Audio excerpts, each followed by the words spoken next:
नमस्कार।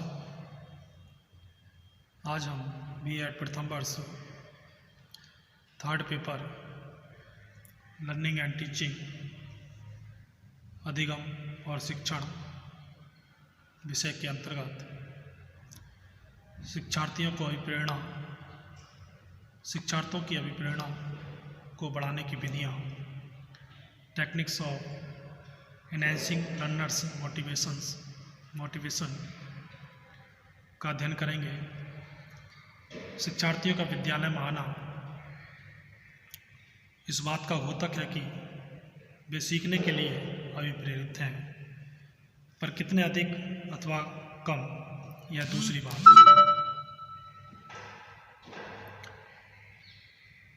उनकी इस अभिप्रेरणा के पीछे कोई एक अभिप्रेरक या मोटिव्स भी हो सकता है। दो मोटिव्स या अभिप्रेरक भी हो सकते हैं और दो से अधिक अभिप्रेरक भी हो सकते हैं। हम जानते हैं कि सीखना मनुष्य की जन्मजात प्रवृत्ति है। हो सकता है कि कुछ विद्यार्थी अपनी इस प्रवृत्ति की संतुष्टि के लिए विद्यालय आते हैं। हम जानते हैं कि मनुष्य में सामूहिकता की मूल प्रवृत्ति होती है। हो सकता है कि कुछ विद्यार्थी इस मूल प्रवृत्ति की संतुष्टि के लिए विद्यालय आते हैं। यह भी हो सकता है कि कुछ विद्यार्थी मित्रों की संगत के लोभ से विद्यालय आते हों। कुछ विद्यार्थी खेलकूद की सुविधाओं के कारण भी विद्यालय आ सकते हैं और कुछ विद्यार्थी समाज में पढ़े लिखे व्यक्तियों का उच्च स्तर होना उनकी अभिप्रेरणा या मोटिवेशन का आधार हो सकता है। कुछ शिक्षार्थी इनमें से किसी एक अभिप्रेरक से अभिप्रेरित हो सकते हैं और कुछ एक से अधिक अभिप्रेरकों से। कोई विद्यार्थी चाहे एक अभिप्रेरक से अभिप्रेरित हो और चाहे एक से अधिक अभिप्रेरक से, वह जितना अधिक अभिप्रेरित होगा सीखने की प्रक्रिया उतनी ही अधिक सुचारू रूप से चलेगी और सीखना भी उतना ही अधिक स्थायी होगा। विद्यार्थियों को सीखने के लिए पूर्ण रूप से अभिप्रेरित करने के लिए मनोवैज्ञानिकों ने अनेक विधियों का विकास किया है, जिसमें सबसे पहले आती है पढ़ाए जाने वाले विषय अथवा सिखाए जाने वाले कौशल की उपादेयता या यूटिलिटी। उपादेयता या यूटिलिटी उपयोगिता सबसे अधिक शक्तिशाली अभिप्रेरक होता है। यदि विद्यार्थियों को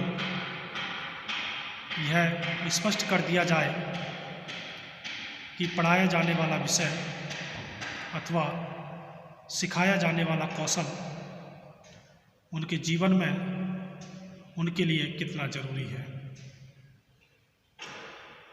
तो जितना अधिक उन्हें उसकी उपयोगिता का आभास होगा, वे सीखने के लिए उतने ही अभिप्रेरित होंगे।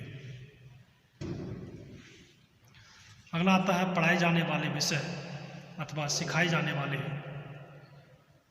कौशल के प्रशिक्षण के उद्देश्य या एम्स।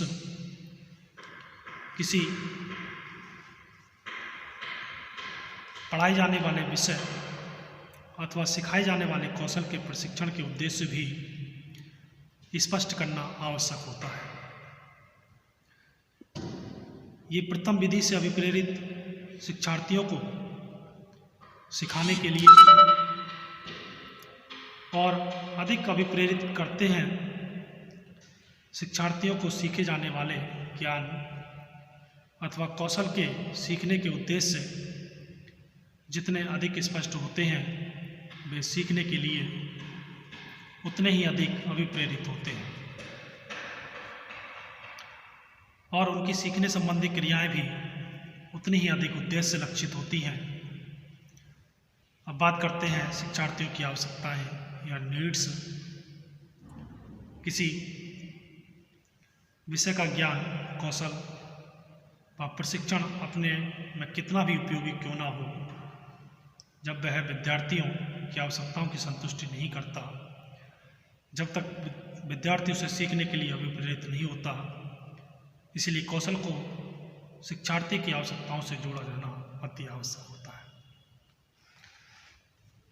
शिक्षार्थियों का आकांक्षा स्तर, लेवल ऑफ एस्पायरेशन, कुछ शिक्षार्थी केवल उत्तीर्ण होने भर की आकांक्षा रखते हैं, कुछ द्वितीय श्रेणी में उत्तीर्ण होने की तो कुछ प्रथम श्रेणी की में उत्तीर्ण होने की आकांक्षा रखते हैं। इसी प्रकार कुछ छोटी छोटी नौकरियां प्राप्त करना चाहते हैं, कोई व्यवसाय, कोई अफसर श्रेणी की नौकरियां प्राप्त करना चाहते हैं। यह देखा गया है कि जिन विद्यार्थियों का आकांक्षा का स्तर जितना ऊंचा होता है, वे तत्संबंधी ज्ञान और कौशल सीखने के लिए उतने ही अधिक अभिप्रेरित होते हैं। अतः हम शिक्षार्थियों का आकांक्षा स्तर उठाकर उनकी अभिप्रेरणा में वृद्धि कर सकते हैं।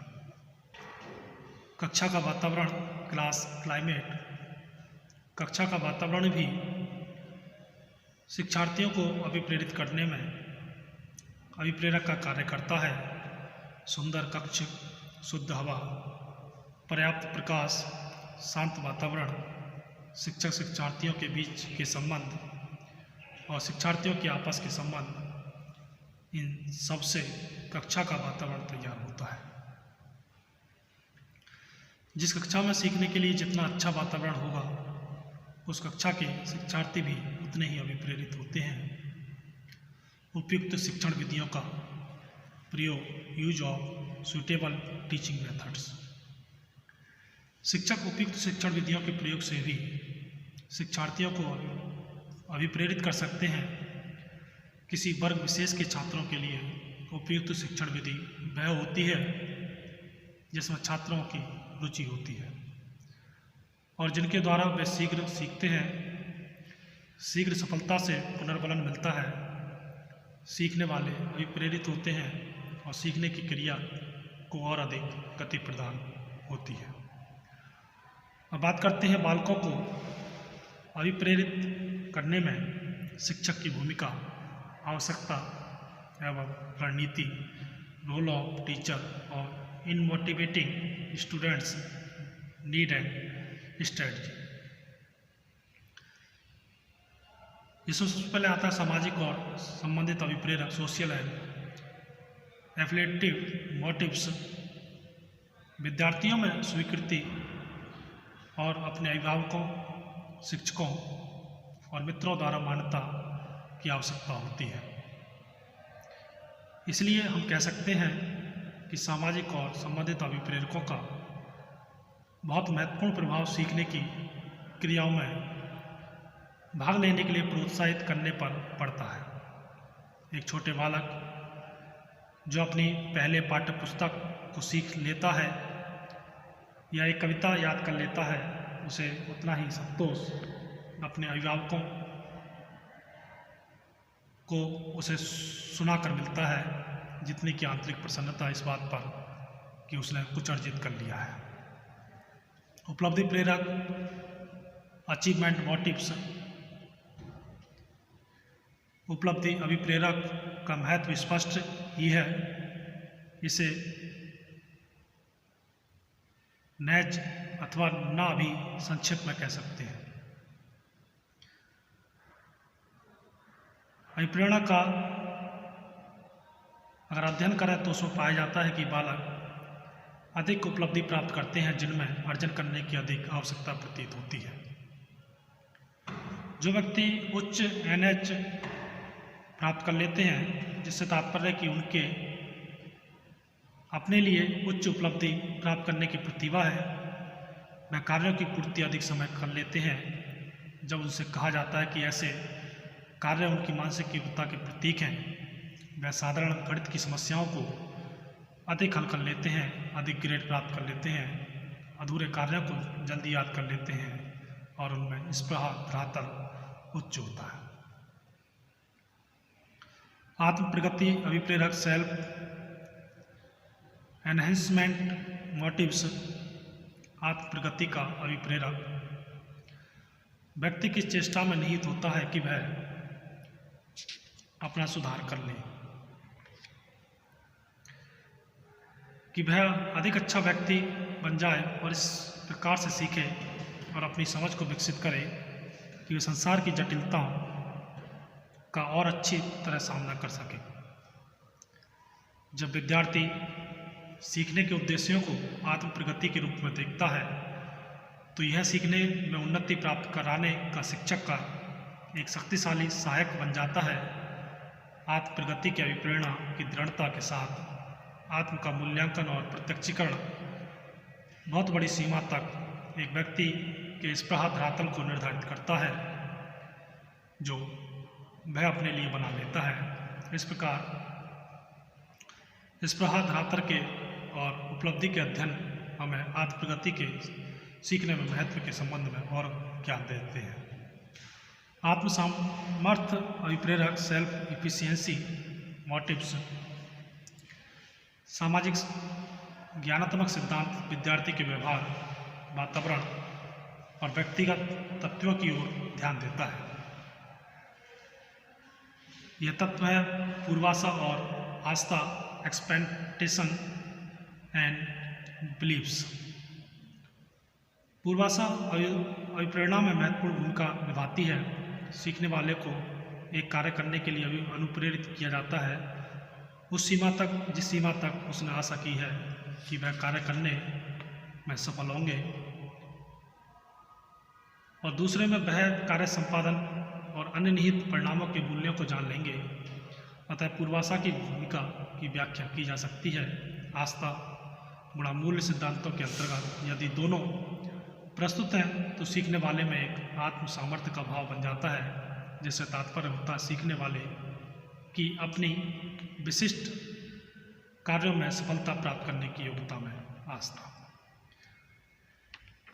तो ये था शिक्षार्थियों में अभिप्रेरणा को बढ़ाने की विधियाँ और बालकों को अभिप्रेरित करने में शिक्षक की भूमिका, आवश्यकता एवं रणनीति। धन्यवाद।